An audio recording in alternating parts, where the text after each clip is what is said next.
magdadala ng Word of God ngayon. Walang iba po kundi si Pastor Jeff.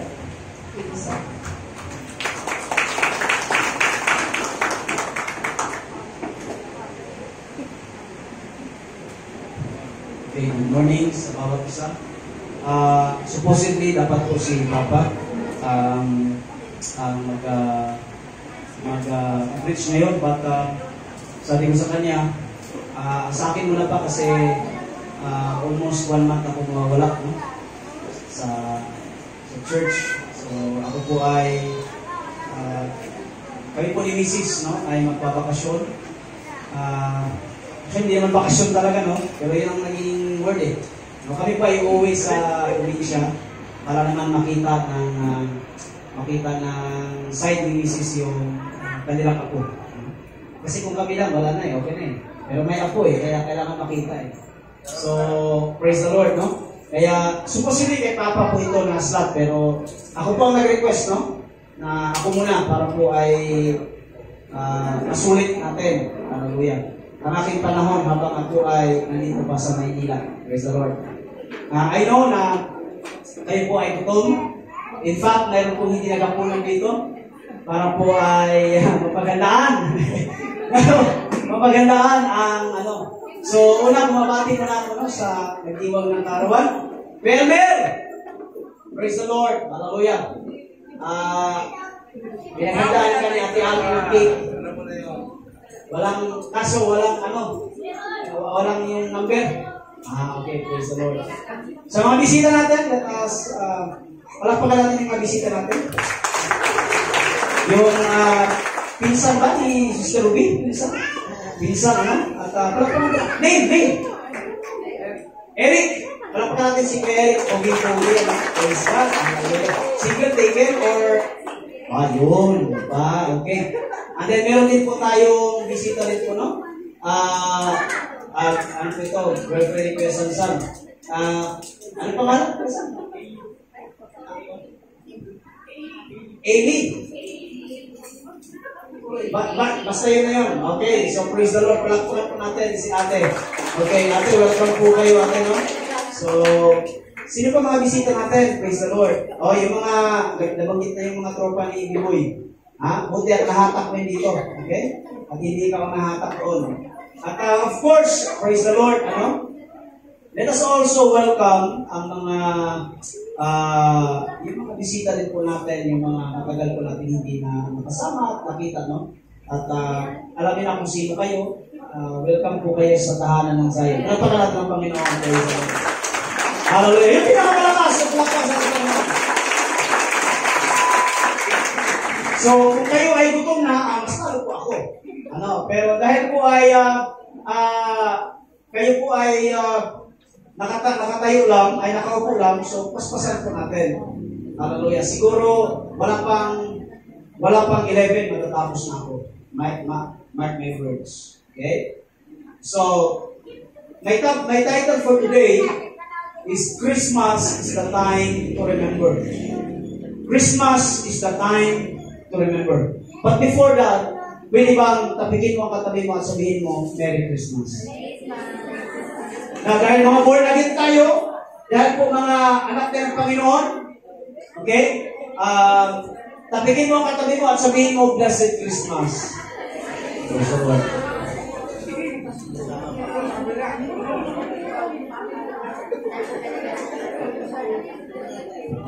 Praise the Lord. Hallelujah. Sino po? Narinig ba ako sa likod? Amen? Okay, meron? Praise God. Hallelujah. Kaya nga minsan, blessing din nawala yung likod eh. Kasi pag nasa likod, nandiyan kayo, yan ang masarap ninyo, dyan kayo lagi sa likod eh. Praise the Lord, no? Kaya minsan, masarap na tanggalin yan eh. Praise the Lord. Hallelujah. Okay, so, Christmas is the time to remember. Pwede ba natayo mo ko at manalangin? Lord Jesus, salamat po sa umagang ito. Lord, Christmas is the time na mas purihin ka, sambahin ka, O Diyos. Because Christmas is not the food, it's not about the gifts, it's not about the day, But Lord, Christmas, O God, it's all about you, Jesus. And Lord, kung wala ka, Panginoon, there's no reason to celebrate. Lord, sa oras na ito, as we remember, Panginoon God, what is really Christmas is all about, Lord, help us. Na Lord, habang po kami, O Diyos, tatawid sa buong buwan ng December, Lord, magbunita po namin, O Diyos, ang ipagsilang na ikaw, O Diyos, ay pinanganak, Panginoon God, na mayroong Messiah 2024 years ago. Hallelujah, ang isinilang para po, Diyos, sa aming mga kasalanan. Lord, Christmas is the time to share the gospel. Because, Lord, you have been given so that we become forgiven, Panginoon. Salamat po, Diyos, for this wonderful morning. Thank you, Jesus. And Holy Spirit, Lord, we acknowledge your presence. Mangusap ka sa mga kapatiran mo, Diyos, na nandito. Wala po, Diyos, sa bata hanggang sa pinakamatanda, Diyos. Ikaw nga po, Panginoon, ang mangusap. Speak to their hearts, Panginoon God. The Lord, this is not just an ordinary party, but this is, O God, this is the day that you have made, and we will rejoice and be glad in it, Panginoon God. Lord, thank you, Diyos, sa iyong pagsama sa amin. We glorify your name. This is my prayer. In the name of our Lord Jesus, everybody says, Amen and Amen. Palakpakan natin ang Diyos. Hallelujah. So, ngayon pa lang, sasabihin ko na, wala mo nang uuwi hanggang alas 3. Okay, praise the Lord. Kasi kung uuwi kayo, sa hagdanan ng kayo ng langit makakapasok. Okay, at least langit pa rin yung pero hagdanan. Okay? Wala mo nang uuwi. We have a lot of foods. We have a lot of prizes to be given. Okay, praise the Lord. At meron po tayong games. Hallelujah. Sino po excited? Ano wala? Sige, wait! Okay, praise the Lord. Christmas is the time to remember. Christmas is the time to remember. Anong i-remember natin, Pastor? No? Anong i-remember natin? Pwede bang yung katabi mo, for the last time, tapikin mo, at kurutin mo, sabihin mo, huwag mo akong istorbuhin. Come on. Come on. Come on. You know, hi! Hello! Listen to me, okay? Please, guys, if nakaupo ka ngayon, para kausapin lang yung katabi mo, daldarin mo lang yung katabi mo, then huwag ka nang magsimba. Kasi you have a lot of time dun sa labas na mag-usap kayo eh.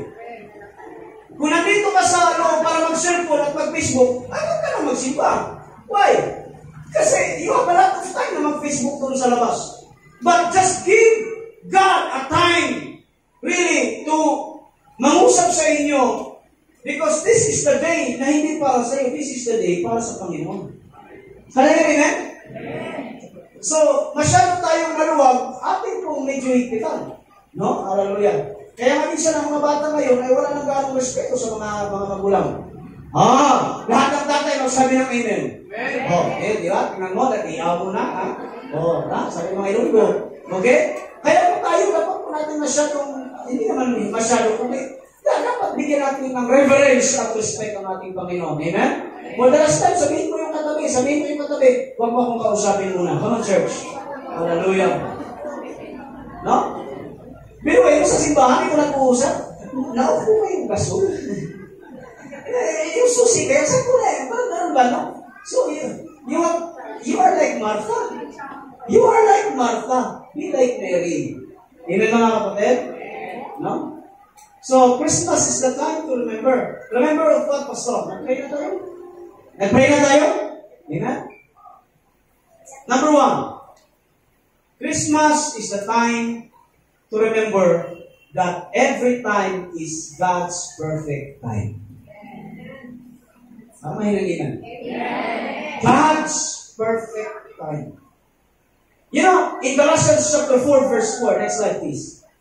But when the fullness of time, now in Greek word, itong fullness, ang Greek word ito is kairos time. Because ang man's time is chronos. Chronos. Pero ang Greek word ng perfect time or God's time is kairos. So, but when the kairos time, the fullness of time had come, God sent forth His Son, born of a woman, born under the law. So, in short, 2024 years ago, ipinanganak ang kaisa-isa at bugtong na anak na ang pangalan ay Jesus. Amen? Hindi mo siya pinanganak kahapon, hindi pinanganak 3,000 years ago. Hindi po siya pinanganak in the future. Ipinanganak si Jesus in the perfect time. In the fullness of time. Huwag po kayo may mga professor na nagsasabi, bakit ipinanganak si Jesus sa Jerusalem? Bakit hindi sa Asia? Bakit hindi sa Pilipinas? Now let me tell you, wala ka nang pakialam doon. Because that is the perfect place on the perfect time. Can I hear amen? So si Jesus pinanganak on the perfect scenario, on the perfect time, hallelujah, on the perfect place, on the imperfect world, hallelujah. So in short, pinanganak si Lord. Pag binasa mo yung Galatians chapter 4, but with the fullness of time had come, God sent forth His Son 2,024 years ago. Now let me tell you the beautiful message. Because God sent His Son in the perfect time. Let me tell you, na kung ano ang kinalalagyan mo ngayon, maybe you are in suffering or pain, maybe you are in broken relationship, or maybe you are broken financially, or meron kang pag-i-house, or meron kang pagbubukas ng negosyo. Let me tell you, that time is God's perfect time for you. O, pakpakan nyo ang Diyos. Paano naging perfect yung pastor? Ikakahiwalay namin ng jowa namin. That is a perfect time for you. Because that person is not for you. Pastor, nalugi ako. That is a perfect time for you. Because that business is not for you guys.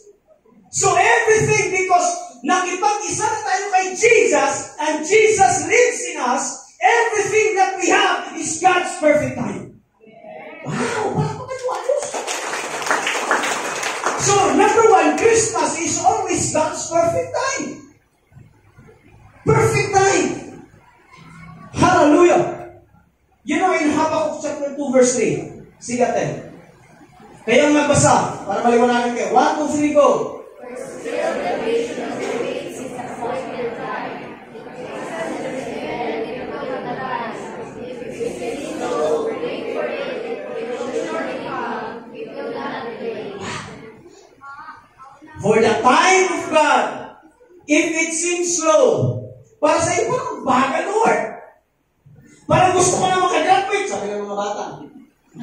Sabi ni Karen, magdidepensa na naman ang thesis, puro depensa. No? If it seems slow, sa tao parang ito ay mabagal. Anong sabi ng Diyos? Wait for it. Ay, kapigin mo katabi mo, sabihin mo, matutong mag-antay. Come on, come on. Come on, church. Hallelujah. Sa likod, sabi matutong mag-antay. Yung mga hindi nakapasasali, huwag kayo masyado. Just wait for it. See? Logic ng tao. Napakabagal naman, Lord. Napakabagal, Lord. Parang hirap pumasok ng, sabi nga ng iba, swerte daw. Pero ako, hindi ako bumabagi talaga ng swerte. Para sa akin, ha? Sa akin, parang ang bagal, Lord. Ito pa talaga, Lord, ang para sa akin. Ano sabi ng Diyos? If it seems slow, wait for it. Kasi likas po sa tao mga kapatid, na compulsive, no? Ayaw mag-antay.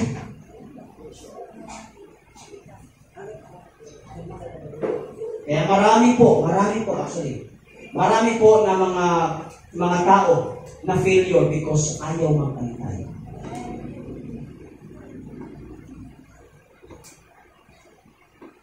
May mga kapatiran tayo dito na kakabukas lang ng negosyo. That is the God's perfect time for you.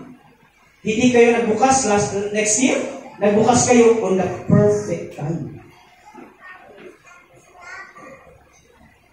Kaya tingnan mo katabi mo, perfect timing niya ni Lord. Amen? Ba't gusto mag-amen? Why? Kasi hindi naman kayo nabubuhay bukas eh. Lord, hindi naman tayo nabubuhay bukas. Nabubuhay tayo ngayon. So therefore, yung ngayon, yun yung perfect timing na Diyos. Bakit? Maraming taba dyan sa likod. Yung pagkain. May lusartan ba kayo? Wala, uploadipin. Uploadipin, lusartan. Yung mga high blood ba?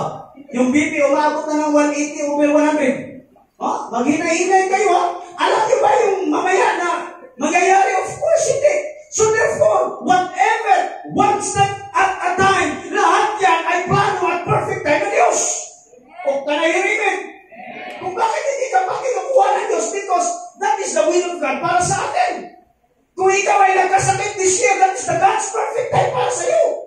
Because ang tawag ko dyan is not objection, but that is redirection. Para ikaw ay redirect ng Panginoon. Amen. Ay, kanayarimin. Yung mga sakit sa gout, sakit sa ngipin, kapag may sakit sa ngipin ngayon, will ni Lord yan para hindi ka makakain. Pastor, grabe ka? May gout? Ay mga ano dyan, may lamang loob dyan. Nahalos hindi na makakit sa agdanan dito. Aray. Bihira yan. For instance, look at the Habakkuk. If it seems slow, wait for it. Ano sunod? It will surely come. Nandun yung assurance, surely come. So yung plano ng Diyos does not depend on your circumstances. It will come unto you because that is a pre-plan ng Diyos sa buhay mo. Parang mahina talaga, amen. Kasal, darating yan. Totoo. Bahay, darating yan. Kutsi, darating yan. Anak, darating yan. In God's perfect time. Parapahan nga Diyos.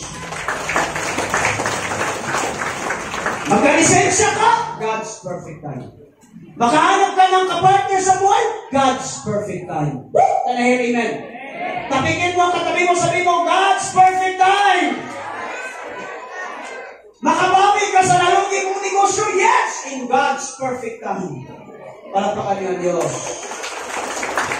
Yan yung Christmas na pinapalahanan tayo na lahat ng time, basta tayo ay nakipag-isa kay Kristo, lahat yan perfect para sa iyo. Maniwala kayo mga kapatid. Kahit po ang pag-upunin nyo ngayon, this is God's perfect time. Woo! God is good. And all the time. Kung sino makakuha ng bigas, God's perfect time, amen? Pastor, wala naman kayo nakita dyan, puro bigas na lang eh. Ay, kailangan! Totoo, wala na kaming masahin doon sa bahay. Sabi ni Mrs. bibili tayo, huwag na. Because today is the day. Noong nakaraan, hindi ako nakabunot eh. Hindi ako nakabunot ng TV eh. Baka ngayon. Hallelujah. Kaya, alas 8 pa lang, nandito na ako, pinag-delayhans ko itong mga ito eh. May selyo na to, Kuya Rod. May ninjutsu mga selyo to, mga kapatid. No? Pero, dahil po kayo mapagbigay, pag nabanggit, pag nabunot yung pangalan ko sa bigas, mag-wave ako. I-giveaway ko sa iba yan. Ganyan ka ba si Pastor? Pero kung yung mga nakabox na malaki, hindi ko rin. Like sensation. Palapakan natin ang Panginoon. Hallelujah. God is good. And all the time. Next. Pangalawa, sabi ko sa inyo, mabilis lang ako eh. God's plan does not depend on your terms. Kayo nga magbasa, one more time, yung number 2. 1, 2, 3, go. You know, paano ko nasabi? Si Jesus, ipinadala ng kanyang ama, hindi po sa magandang panahon. Hindi. Hi. Si Jesus, ibinigay ng Diyos, Ama, sa hindi po kaya-aya ng panahon. Sige ate, God sent His Son not on good days, but on the most depressing days of Israel. You know, number 1, Joseph betrothal period. You know the word betrothal? Kasi sa Israel kasi, bago sila ikasal, may 1 week po sila na parang kasal na sila, pero hindi sila kasal. Ang tawag sa atin yung engagement. Thank you po. Sa Israel kasi, si Mary at saka si Joseph, once na-engage na, next naman sa mga engaged na dyan, ha? Yung iba pumunta pa ng malayo para makapag-engage. Hallelujah! Yung mga engaged na dyan sa Israel, you are considered as what? Kasal na.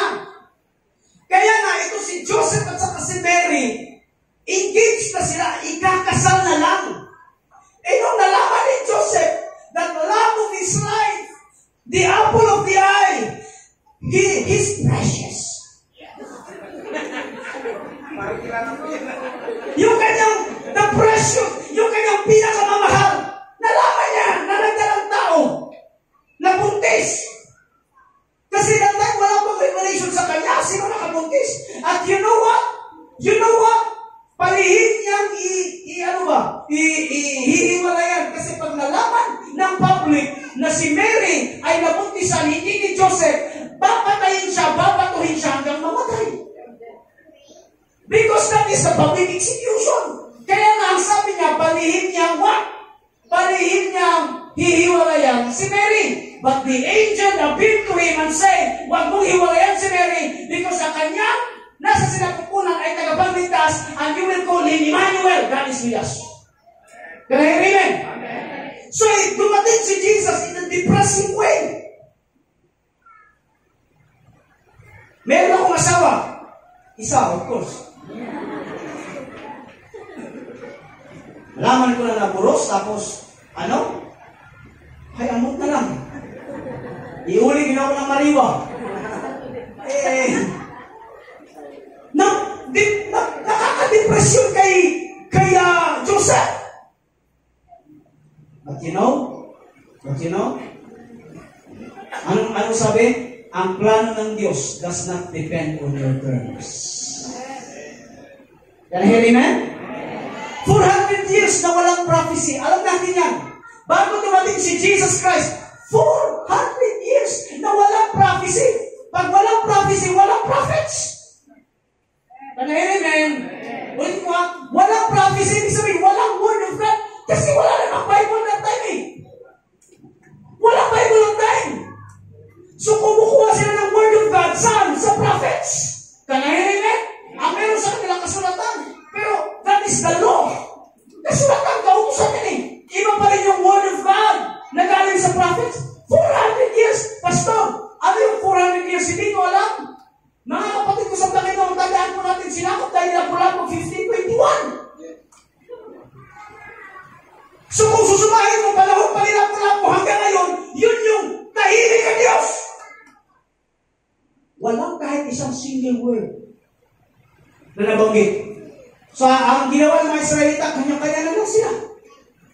Napaka-depressing nun para sa Israelites. Kayo, every Sunday, may word ka dito, inaantong pa kayo. Bakuhin ko kayo eh. Yok lang. But hey, guys, 400 years, the people of Israel looking for the word of God. Ni kahit hamog, ni kahit kapatak ng word of God, wala silang marinig. Depressing. Dumating, hallelujah. Woo! Ang word of God in a depressing time. That's why, no wonder, when you are in the midst of depression, dyan bababa ang salita ng Panginoon. Alam pa kayo ng Diyos? Ito pa, Rome invasion. Sinakop sila ng Roma. Pero niyo yan? Hindi sila masyado makagalaw kasi sakop sila ng Roma. But you know, in this depressing time, God sent His Son, Jesus. Kaya no wonder, wag na wag niyong sabihin na wala ng pag-asa ang buhay ninyo. Because in your depressing time of your life, dyan malakas ang pagpaparamdam ng Diyos sa inyo. Can I hear amen?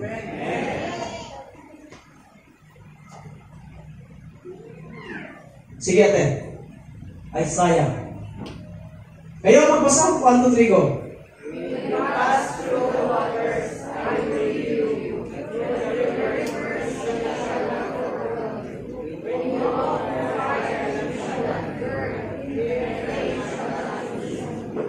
When you through the waters, I will be with you. See? Can you see, alam niyo ang promises ng Panginoon is always a contrast doon sa mga nangyayari sa inyo. When you are sad, the Holy Spirit will make you laugh or will make you joyful. Kung ikaw ay nangihina, the Holy Spirit will give you strength. Can I hear amen? Can I hear amen? Kasi nilalabanan palagi ng Diyos ang circumstances na meron sa iyo. Because that circumstances na meron sa iyo, dyan malakas ang Diyos. Sino po dito nakaranas kung parang walang-wala na sila? Pero at the moment, biglang, may biglang ibinigay ang Diyos. Amen! Nasa kamay mo malakpak! At nagsabi ng amen! Marami na naranasan. Ako naranasan ko yung mga kapatid. Naranasan natin yan. Na parang walang-wala na. Tinanggalan ka at tuyalin ko ng tawalan para makorner ka sa Diyos. At ang meron kang option, walang iba, kundi ang ating Panginoon. Amen ba, Kuya Ron? Palapakan natin Diyos.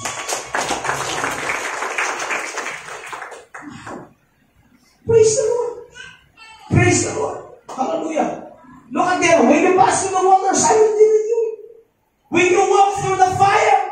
May kata tayo ba? Through the fire. Will be with you. Diba? Ganyan pa, diba? Pero wala si Jesus doon. Iba ang kanta natin dito sa mga born again. Hindi yung through the fire. Hindi yun. Ang kanta natin is, ano? Kasama natin ang Diyos. Hey! Di ako dumaan man ako sa ilog, di ako malulunod. Ano? Dumaan man ako sa apoy, di ako through the fire. Kasama natin ang Diyos. Can I hear amen? Can I hear amen? So, ang pagdating ng Diyos does not depend on our terms. Pastor, elaborate more. Marami kasi sa atin, kung bakit maraming nawawala sa churches. Because, kapag kayo pumasok sa church, maraming ganito, Lord, please, gawin mo to para sa akin. Eh, paano kung hindi ginawa ng Panginoon yan? Because may plano ang Panginoon na the best para sa iyo. Can I hear amen? So, may sariling term ng Diyos. Huwag mong ilagay ang Diyos sa sarili mong term. Can I hear amen? Ang nasa isip lang kasi natin term terms of payment 3 years, 5 years. Ano, hulugan? No? Pero ang terms ng Diyos does not depend on space and time. If God will bless you, He will bless you. Wala pong makakaharang. Palakpakan niyo ang Diyos. Sabihin ko sa iyong katabi, hindi mo ako pwedeng harangan. Come on!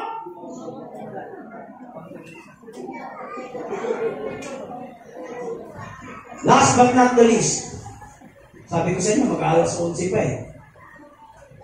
Last but not the least, joy to the world.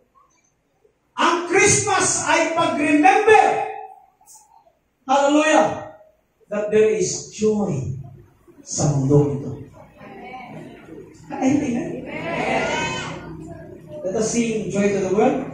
Joy to the world, the Lord has come. Let earth receive her King. Let every heart prepare renew. Of heaven and nature sing, and heaven and nature sing, and heaven and nature. One more time, joy to the world. Joy to the world. Come on, church, let's sing song. Receive the King. Let every heart prepare in room, and heaven and nature sing, and heaven and nature sing, and heaven and nature sing. Joy to the World was written by Isaac Watts in 1970s. This is a Christian song. This is not a Christmas song. This is a Christian song. Not just a Christmas song. Okay ba yun? Christian song po ito, pero dahil nga po kinanta ito, sumikat po ito, at kinanta sa mga bata, naging parang popular na siya sa mga bata ngayon. Joy to the world. But actually, this is a song written by Isaac Watts. Now, bakit joy to the world? Next verse natin. Luke chapter 2, verse 10 to 11. But the angel reassured them, do not be afraid, he said. I bring you good news that will bring great joy to all people. The Savior, yes, the Messiah, the Lord has been born today in Bethlehem, the city of David. Ang mga pastor, habang sila nagpapastor sa tupa, biglang may nagpakita ang anghel. Woo! At sabi, do not be afraid. I will give you the great news na magdadala ng kagalakan sa buong mundo. Can I hear you, man? Sige ate. Joy intertwined with your passion. You can be in pain, suffer, and broken-hearted, but still enjoy. Can I hear you, man? Because joy is not an emotion. Because that joy pushes you to focus on the promises of God. Push you to move forward. Push you to appreciate what is left behind more than what was gone. Joy does not depend. You know, there's a difference between joy and happiness. Happy? Nanalo ka ng loto, masaya ka, yay! Meron kang bagong sasakyan, yay! Kakalabas lang ng kasa, naguhitan, ka talaga, ha? Talaga naman, ano to? Happiness does not depend on circumstances. Can you hear me? Kaya hindi ibig sabihin, kaya nga pagpunta natin sa church is not what we call happiness. Ang pagpunta natin sa church is because of joy, because that is the fruit of the Holy Spirit. Because of the fruit of the Holy Spirit is love, joy. Number 2. May sakit ka man, may karamdaman ka man, wala kang kwarta, dami mong utang, magsimba ka kasi may joy ka. Can I hear amen? See, joy intertwined with your passion. Taas na kami ng mga negosyante. Taas! Negosyante! Hindi kayo papalain ng Panginoon yan pag gano'n. Lahat ng negosyante. Praise the Lord! Makinig yung mga negosyante. Pasko ngayon. Okay, mag-ala, no?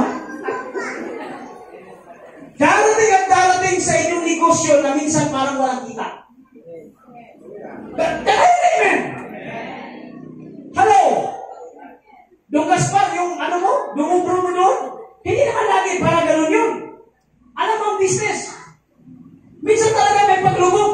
Pero dahil ba lulubog, hindi ka na magiging may kagalakan. See? Joy intertwined, nakakunik sa iyong passion. Because passion mo naman negosyo, medyo bababa man, tataas bababa, dahil nakapulupot yan sa passion mo, meron ka rin kagalakan. Pastor, elaborate more. You know, si Mrs., tinanong ko siya after siyang mga anak. Sabi niya, Pangga, kasi Pangga, yun yung tawagan namin. Pangga, masakit ba? Parang gusto niya akong batukan eh.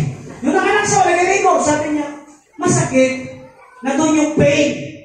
Pero, hindi ko iniisip ang pain. Ang iniisip ko yung kagalakan na makita yung aking anak. Ganon din ang joy, mga kapatid ko sa Panginoon. It does not depend on the pain or circumstances na meron ka. Nakadepende ka sa kung ano ang ibibigay ng Diyos sa'yo later on. Pagpapagay ng Diyos. We have the verse, for the sorrow will last for the night, but joy comes in the morning. Woo! Joy push you to appreciate what is left behind more than what was gone. Alam niyo, kapag may joy kayo, na-appreciate niyo yung mga natitira sa inyo kaysa sa mga nawala.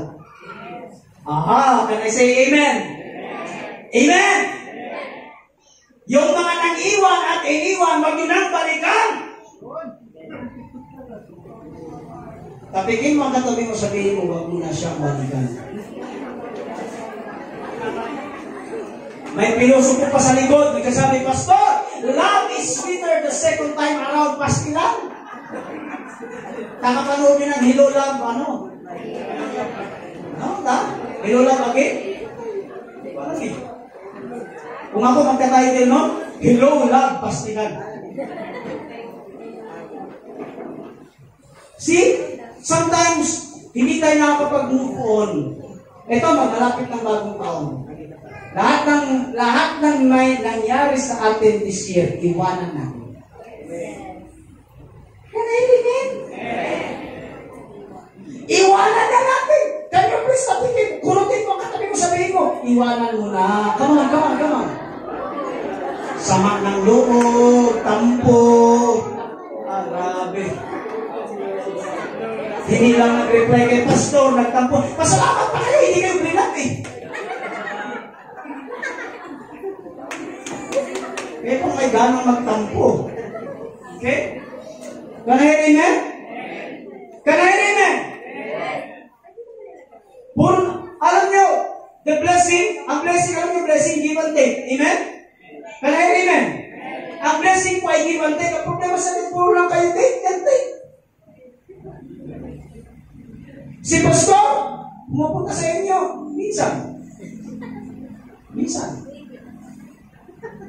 Kayo ba? May sadya ba talaga kayo pumunta sa pastor nyo dito? Meron. Kasi pag pumupunta dito, problema ang dala eh. Hindi na ba? Pag pumunta dito, problema dala. Tapos si pastor si pa magpapakape, grabe ba? Kasi ikaw yung problema mo. Pastor, mamay kape ka. Meron. Pastor, agreement. Pastor, nagkapit-bahay kayong malunggay pandesal dyan. Kasi ko, kung hindi lang ako pastor dito, batuhan kita. Joke lang. Sometimes, blessing means give and take. Amen? Because bibigyan ka ng Diyos according sa iyong ibinigay. Tatanggap ka pala according doon sa iyong ibinigay. Kanayarin ka? So, huwag mo lang pakialaman yung nakaraan. Okay, tapos na yun. Tayo 2025, nakasama natin ang Diyos. Kanayarin ka? Hallelujah. Last but not the least. Kaya magbasa. Verse.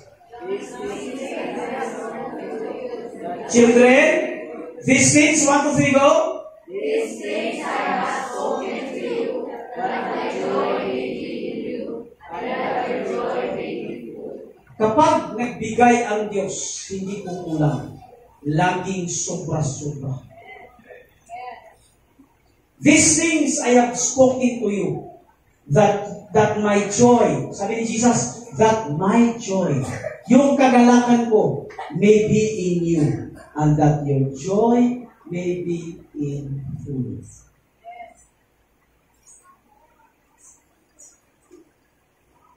Next year, darating po talaga na mag-aaway kayo ng asawa. That's even. Meron. May Jesus. Misis ko, sabi ko sa kanyang magulang, Ma, I promise, hindi ko siya sasaktan. Hindi kami mag-aaway. 3 years na nakalipas, meron na kami mga pag-aaway. Hindi naman nagsasapakan. Yung mga parang arguments, hindi mawawala yan. Darating sa ating mga negosyo na sometimes may pagkalugi. Pero hindi ka po ibabagsak ng Diyos. Can I hear amen? Sometimes in our lives, in our relationships, minsan wala kang gana sa pagsimba. But let me tell you, mga kapatid, because you have that joy. You have that joy sa paglilingkod sa Diyos. No matter what happened, yung joy ang nagtutulak sa iyo na magpatuloy sa pananampalataya. Why? Because joy is not an emotion. Joy is a person. Who is that person? Jesus Christ. Can I hear amen?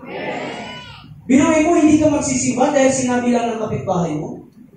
Binuhay mo, hindi ka magsisimba dahil sinabi lang ng ganito, ganyan. Now, if you have joy in your heart, if you have joy of Jesus in your heart, no matter what happened, you will worship God because of who He is. Lord, I worship you because of who you are. Can you please stand up? Let us sing that one more time. Come on, Ben.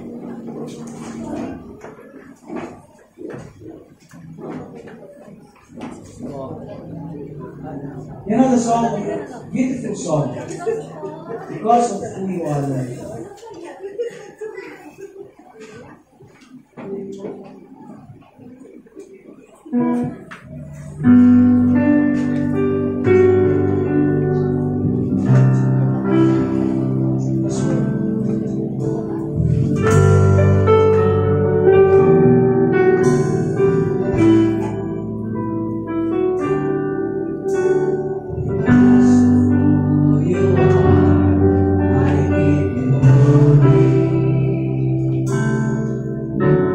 Because